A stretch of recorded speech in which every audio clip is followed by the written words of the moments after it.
Je vous résume l'actualité du dimanche 18 décembre entre midi et 16h en 1 minute et 29 secondes. Yveline, le faux employé de la Poste vidait les boîtes aux lettres. 700 000 € de préjudice. Mbappé-Messi, et c'est le Qatar qui gagne à la fin. Quel que soit le résultat de la finale dimanche, le président qatari du PSG sera l'autre vainqueur de cette Coupe du Monde organisée par son pays. La droite alliée de Macron? C'est déjà le cas. Les carnets du dimanche. Discrètement, les députés LR votent la plupart des textes du gouvernement.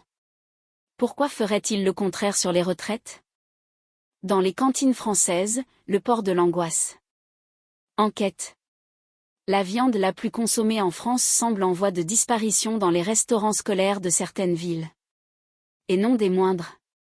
Avant la finale du mondial, les « fausses » grand-mères de Messi font le buzz.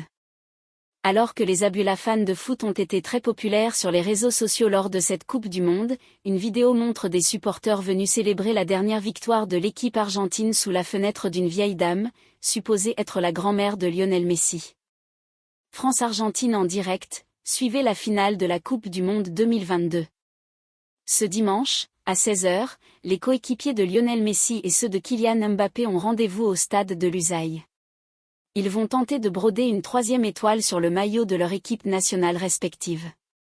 Suivez la finale de la Coupe du Monde en direct.